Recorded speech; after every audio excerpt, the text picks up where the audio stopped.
जय जगन्नाथ दर्शक बंधु वर्तमान समय रे राशन कार्ड धारी आसला बड़ अपडेट। आपण मध्य जल्दी करंतु एही काम नचेत कटिजीव आपण राशन कार्ड।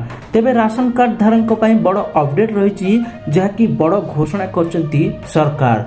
राशन कार्ड उपभोक्ता ना कटा जिबार संभावना रही। सरकार पक्षर जारी है गाइडलाइन। समस्त तथ्य जानिबा ता पूर्व वीडियो को लाइक करने सहित चैनल को प्रथम थर पर आसते सब्सक्राइब करंतु।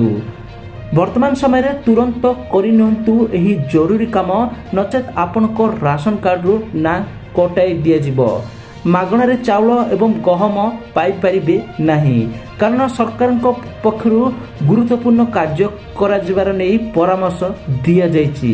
तेबे राशन कार्ड धारी तुरंत जरूरी काम कराइबाकु पड़िबो जहा फल रे आपण पूर्व भली मागणा राशन कार्ड पाई परिबे।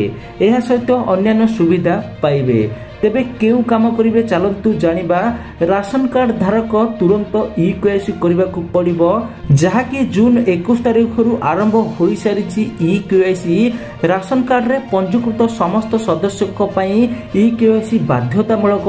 समस्त राशन कार्ड धारीक पई ई-केवाईसी कार्य करबा वर्तमान बाध्यमूलक कारण ई-केवाईसी करा न जाए तेबे राशन कार्ड रु ना कटाई दिया जिवो।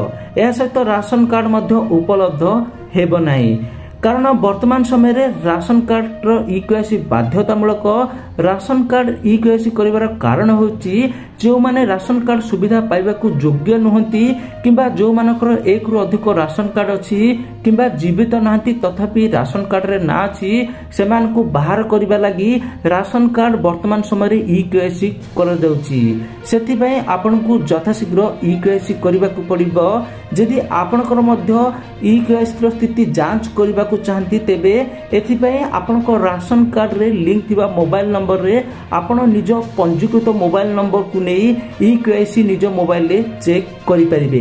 तो फ्रेंड्स यह थिला आजिर अपडेट जहाँकि राशन कार्ड को नहीं आसी। यदि वीडियोटी हेल्पफुल रही निहात रूपे लाइक करंतु ता सहित आपनकर किछि भी करिथिले कमेंट माध्यम रे जणांतु। एथि सहित चैनल को प्रथम थर पे आस्ते सब्सक्राइब करंतु।